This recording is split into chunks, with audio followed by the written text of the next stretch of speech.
오늘 주신 하나님의 말씀은 빌립보서 4장 4절로 7절 말씀, 신약성경 322쪽입니다. 읽겠습니다. 주 안에서 항상 기뻐하라. 내가 다시 말하노니 기뻐하라. 너희 관용을 모든 사람에게 알게 하라. 주께서 가까우시니라. 아무것도 염려하지 말고 다만 모든 일에 기도와 간구로 너희 구할 것을 감사함으로 하나님께 아뢰라. 그리하면 모든 지각에 뛰어난 하나님의 평강이 그리스도 예수 안에서 너희 마음과 생각을 지키시리라. 아멘. 가을의 한복판에 서 있습니다. 보급을 연거하게 하는 좋은 날씨가 계속되고 있습니다. 올해는 어느 해보다도 풍년이 예상된다고 합니다. 풍년을 주신 하나님께 감사하며 우리 서로 가족들과 인사하겠습니다. 사랑하고 축복합니다. 아멘.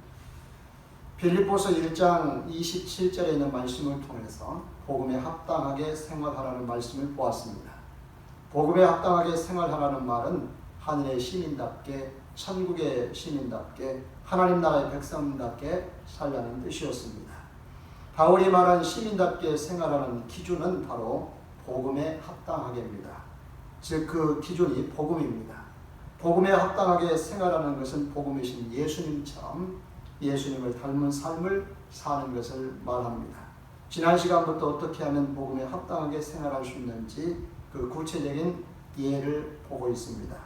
지난주에는 복음에 합당하게 생활하려면 오직 겸손한 마음으로 자기보다 남을 낮게 여겨야 한다 했습니다. 그래야 원망과 시비와 다툼이 아니라 한마음 한뜻을 가진 사랑의 공동체를 이루어갈 수가 있습니다.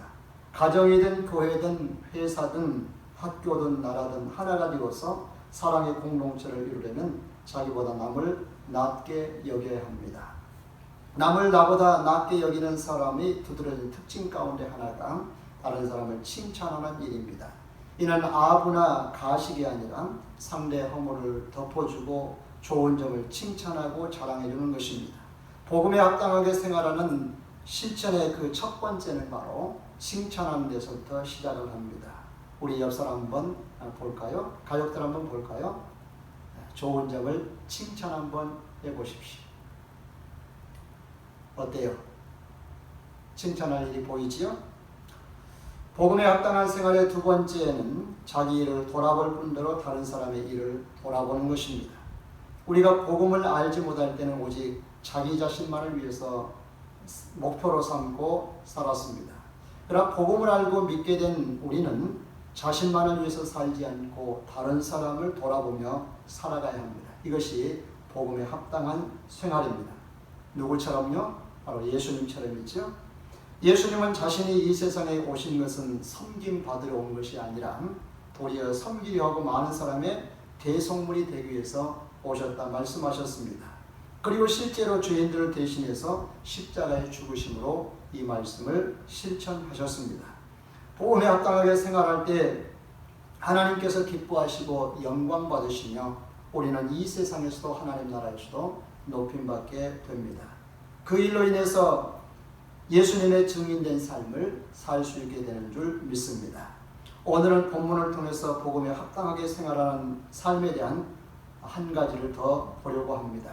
그것은 4절에서 말하고 있는 주 안에서 항상 기뻐하라는 것입니다. 4절입니다. 주 안에서 항상 기뻐하라. 내가 다시 말하노니 기뻐하라.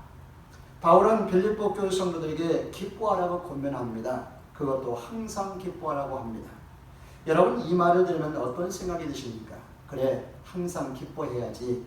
다시 말하지만 기뻐해야지 라는 생각이 드십니까? 아니면 기쁨이 샘솟기보다는 오히려 기가 죽습니까? 기가 죽는다고요? 왜 그렇죠? 내 형편과 환경을 보니 기뻐할 일보다는 슬플 일이 많습니다. 우울할 일이 많습니다. 근심 걱정, 염려할 일이 많습니다. 그런데 어떻게 기뻐할 수 있지? 그것도 항상 기뻐할 수 있지? 그런 생각이 먼저 듭니다. 데살로니가전서 5장 16, 18절에서는 항상 기뻐하는 것이 하나님의 뜻이라고 말합니다. 그러니 항상 기뻐하라는 말씀이 기쁨보다는 더 큰 부담으로 다가옵니다. 그런데 바울은 우리에게 항상 기뻐할 수 있는 그 비결을 말씀해 주고 있습니다. 그 비결이 무엇이죠? 그것은 바로 주 안에서입니다. 이 말은 주 안에 있으면 항상 기뻐할 수 있다는 말이지요.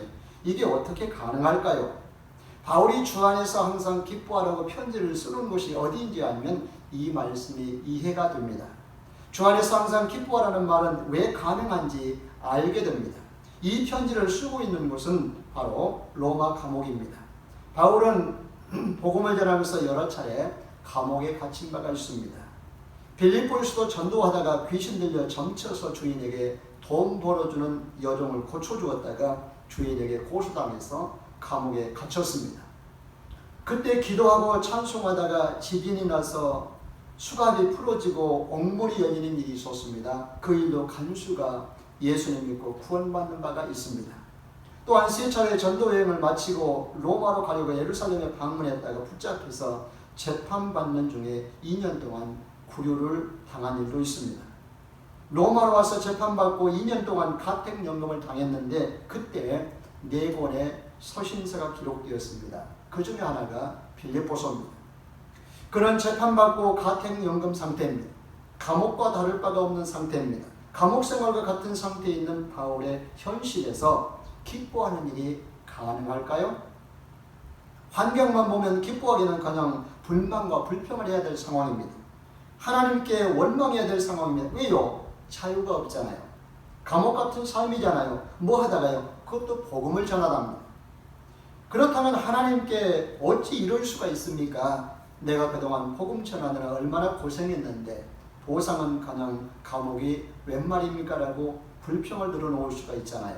그런데 바울은 그곳에서 빌립보 교회 성도에게 편지를 쓰면서 주 안에서 항상 기뻐하라. 내가 다시 말하노니 기뻐하라고 합니다.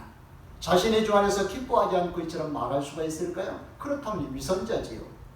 바울은 감옥 안에 있으면서 기뻤습니다. 왜요? 주 안에 있었기 때문입니다. 왜요? 성령과 함께 있었기 때문입니다. 그런 예수님 믿고 하나님으로부터 엄청난 것을 받았기 때문입니다. 바울이 주의 복음을 통해서 받은 것이 얼마나 크고 놀라운지에 대해서는 뒤에서 보겠습니다. 주 안에서 항상 기뻐하는 이 기쁨은 환경이 주는 기쁨과는 전혀 다릅니다. 세상에 주는 기쁨은 잠깐이라면 예수님께서 주는 기쁨은 항상이고 영원합니다. 바울이 주 안에서 항상 기뻐했던 기쁨을 우리도 누리기 위해서 그 비결을 알아보겠습니다. 항상 기뻐하기 전에 주 안에 있는 것이 먼저입니다. 그렇다면 주 안에 있다는 것이 무슨 뜻이고 주 안에 있으면 주 안에 있으려면 어떻게 해야 되는지 알아보겠습니다. 주 안에 있다는 말이 무슨 말일까요? 이 말에 대해서 예수님께서 요한복음 15장에서 예수님과 제자들과의 관계를 포도나무와 그 가지를 비유로 들어서 잘 설명해 주셨습니다. 하나님 아버지는 농부이시고 예수님은 포도나무고 제자들은 가지로 비유하셨습니다. 가지가 열매를 많이 맺으려면 반드시 포도나무에 붙어 있어야 합니다. 마찬가지로 가지로 비유가 된 제자들이 열매를 많이 맺으려면 포도나무로 비유가 된 예수님께 반드시 붙어 있어야 합니다. 예수님께 붙어 있는 것을 가리켜 예수님은 제자들이 예수님 안에 거하는 것이라고 말씀하셨습니다. 요한복음 15장 4절로 6절을 같이 읽겠습니다. 내가 내 안에 거하라 나도 너희 안에 거하리라. 가지가 포도나무에 붙어있지 아니하면 스스로 열매를 맺을 수 없음 같이 너희도 내 안에 있지 아니하면 그러하리라. 나는 포도나무요 너희는 가지라. 그가 내 안에 내가 그 안에 거하면 사람이 열매를 많이 맺나니 나를 떠나서는 너희가 아무것도 할 수 없습니다. 사람이 내 안에 거하지 아니하면 가지처럼 밖에 버려져 마르나니 사람들이 그것을 모아다가 불에 던져 사르느니라. 아멘. 이 말은 우리가 예수님 믿고 우리 안에 예수님의 영인 성령이 거할 때 우리는 주님 안에, 주님은 내 안에 있게 됩니다. 예수님과 한 몸인 연합체가 됩니다. 우리는 가지 곧 주님의 제자로서 열매를 맺게 됩니다.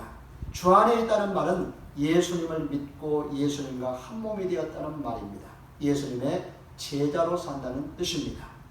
예수님께서 마지막 날 저녁에 제자들에게 하셨던 설교의 끝에 가면 예수님의 죽음을 시사하면서 예수님의 죽음으로 인해서 제자들이 크게 슬퍼할 것이지만 예수님의 부활과 재림 때는 크게 기뻐할 것이고 그 기쁨을 누구도 빼앗을 수가 없다고 하십니다. 또한 예수님은 제자들에게 지금부터는 내 이름으로 기도할 때 응답을 받게 될 것이며 그 기쁨이 충만할 것이라고 하십니다. 주 안에서 열매를 풍성히 맺고 살아가는 제자들에게 큰 기쁨을 약속하십니다. 그러므로 주님을 믿고 주님의 제자로 살아갈 때 항상 기뻐할 수 있습니다. 아멘. 다음으로 바울은 빌립보서에서 복음이 주는 기쁨에 대해서 강조하고 있습니다. 빌립보서에서 가장 중요한 두 단어가 있는데요. 그 첫 번째는 복음이고 두 번째는 기쁨입니다. 기쁨이라는 단어가 무려 17번이나 사용되었습니다. 그 말은 복음은 우리에게 기쁨을 가져다 주며 복음이 주는 기쁨을 누리며 사는 삶이 곧 복음에 합당한 삶이라는 것입니다. 그렇다면 스트레스 많고 슬프고 우울한 일들이 많은 이 세상 속에서 복음이 어떻게 우리에게 기쁨이 될 수 있고 그것도 항상 기뻐할 수 있는지를 보겠습니다. 먼저 복음이 왜 우리의 기쁨일까요? 복음이란 낱말 자체가 복된 소리, 좋은 소식, 기쁜 소식이라는 뜻입니다.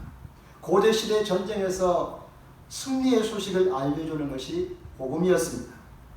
고대시대는 전쟁에서 지게 되는 군인 자신은 물론이고 그 가족들까지 다 죽거나 포로로 잡혀가게 되었습니다. 그래서 가족들은 전령이 전해주는 전쟁의 승리 소식을 간절히 기다렸습니다. 복음을 간절히 기다렸다는 뜻이지요. 그것이 바로 모든 가족들이 살 수 있었기 때문입니다. 그렇다면 성경에서 말하는 가장 기쁜 소식이 무엇일까요? 메시아인 예수가 오신 소식입니다. 누가복음 1장 10절로 12절 말씀 같이 읽겠습니다. 천사가 이르되 무서워하지 말라. 내가 온 백성에게 미칠 큰 기쁨의 좋은 소식을 너희에게 전하노라. 오늘 다윗의 동네에 너희를 위하여 구주가 나셨으니 곧 그리스도 주시니라. 너희가 가서 강부에 쌓여 구유에 누워 있는 아기를 보리니 이것이 너희에게 표적이니라 하더니. 아멘. 이 구절은 천사들이 목자들에게 아기 예수님의 탄생 소식을 전한 내용입니다. 천사들은 베들레헴 마구간에 태어난 아기 예수가 온 백성에게 미칠 큰 기쁨의 좋은 소식이라고 했습니다. 왜 그렇지요? 그분이 우리 구주 곧 그리스도이시기 때문입니다. 예수께서 온 백성에게 미칠 큰 기쁨의 좋은 소식을 주시려고 그리스도로서 행하신 가장 중요한 일이 무엇이지요? 그것은 바로 죄인들을 대신해서 십자가에서 죽은 일이고 그 다음은 죽은 자 가운데서 3일 만에 다시 살아나셔서 우리의 생명의 주가 되신 일입니다. 그렇다면 복음이신 예수께서 우리에게는 왜 기쁨이 되실까요? 이것을 알려면 복음을 알고 믿기 전에 우리는 어떤 상태에 있는지 알면 됩니다. 그러면 복음이 왜 우리에게 큰 기쁨의 좋은 소식인지도 알 수가 있습니다. 복음을 받아들이기 전에 우리는 어떤 신분과 상태에 있었으며 복음으로 우리가 어떤 신분과 상태로 변화되었는지 이것을 잘 표현해주고 있는 성경이 에베소서 2장입니다. 이걸 보면 복음이 우리에게 얼마나 큰 기쁨을 주었는지 알 수가 있습니다. 1절에 보면 죄와 허물로 죽었던 우리를 복음이 살리셨다고 말씀합니다. 뭐가 죽었었다고요? 아담의 후손이 우리는 날 때부터 영이 죽은 상태로 나와서 죽은 상태로 살아가고 있었다는 말입니다. 그런 우리를 누가 살렸다고요? 복음이 살렸습니다. 누가 살렸다고요? 예수께서 살리셨습니다. 2절에서 3절을 보면 전에는 세상 풍조를 따르고 공중권세 잡은 자를 따랐습니다. 공중권세 잡은 자는 누군가 하면 불순종의 아들들 가운데 역사하는 영입니다. 다시 말하면 우리는 마귀의 종노릇하며 살았다는 뜻입니다. 그래서 우상을 숭배하며 살았습니다. 우상에게 제사하고 절하며 경배했습니다. 저도 예수 믿기 전에는 그랬습니다. 이번 추석에도 복음을 모르고 예수 믿지 않는 수많은 사람들이 우상에게 제사하고 절하고 경배했을 것입니다. 뿐만 아니라 불순종의 아들들 가운데 역사하는 영이 인도하는 대로 우리의 육체의 욕심을 채우기 위해서 살며 육체와 마음에 원하는 대로 살아가는 본질상 진노의 자녀였습니다.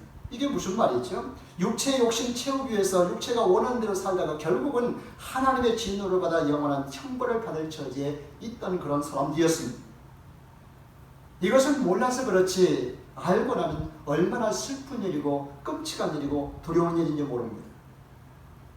이런 우리에게 긍휼이 풍성하신 하나님께서 우리를 사랑하시는 그 큰 사랑으로 인해서 허물로 죽은 우리를 그리스도와 함께 살리셨습니다. 은혜로 구원받게 하셨습니다. 또 함께 일으켜서 그리스도 예수 안에서 하늘에 앉는 영광도 허락해 주셨습니다.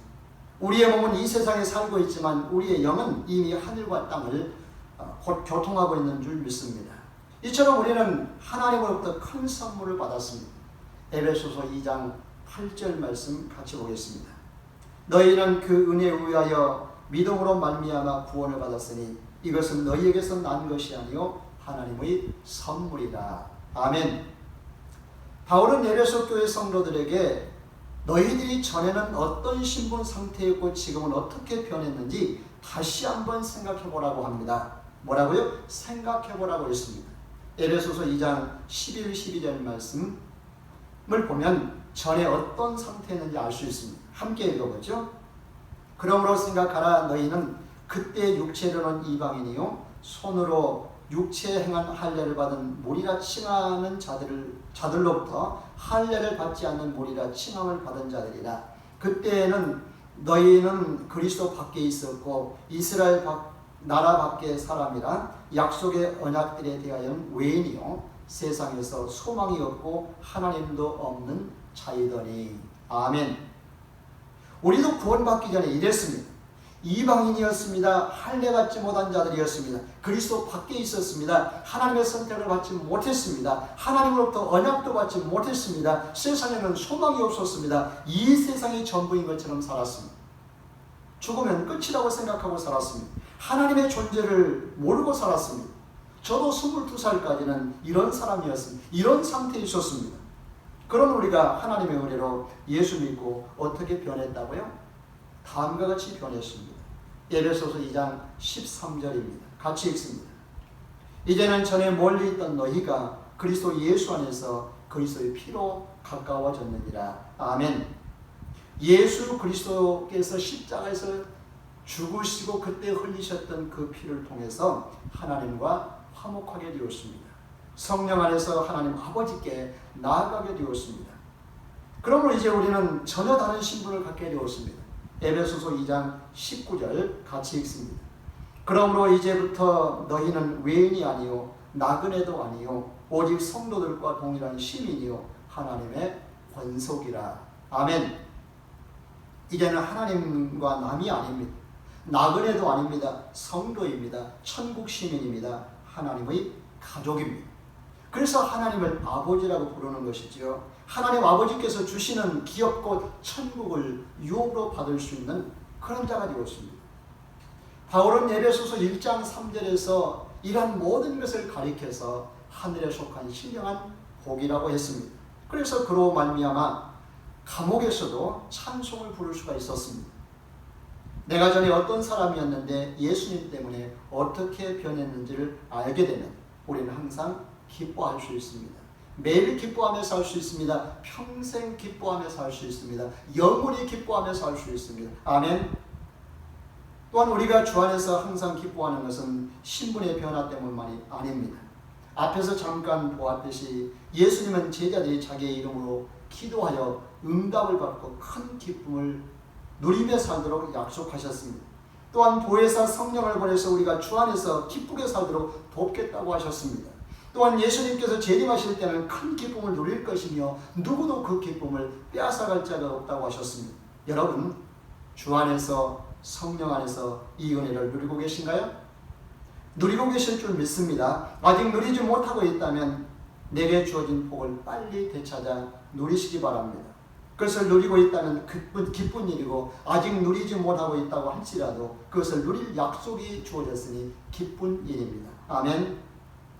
그러므로 우리는 주 안에서 항상 기뻐하는 말씀에 순종하여 기쁨을 누려야 될 줄 믿습니다. 복음이 주는 기쁨을 항상 누려야 될 줄로 믿습니다. 복음이 주는 하늘의 신령한 복으로 인해서 항상 기뻐해야 될 줄로 믿습니다. 아멘. 세상에 주는 기쁨은 잠깐입니다. 그러나 하나님께서 복음을 통해서 주시는 기쁨은 영원합니다. 영화나 드라마나 코미디 같은 설교가 주는 잠깐의 기쁨에 속지 마십시오. 술 한 잔이 주는 기쁨에 속지 마십시오. 담배 한 대가 주는 기쁨, 쾌락해 주는 기쁨에 속지 마십시오. 이건 잠깐의 기쁨입니다.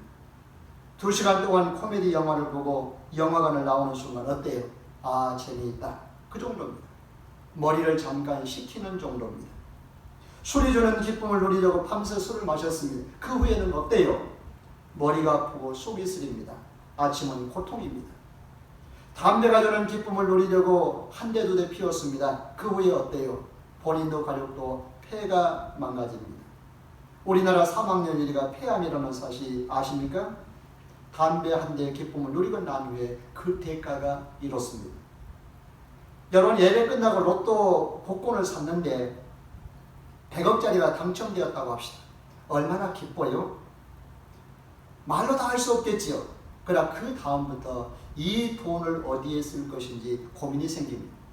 많은 돈 때문에 걱정이 생깁니다. 로또 당첨된 것을 어떻게 알고 여기저기서 도와달라는 전화가 빗발칩니다.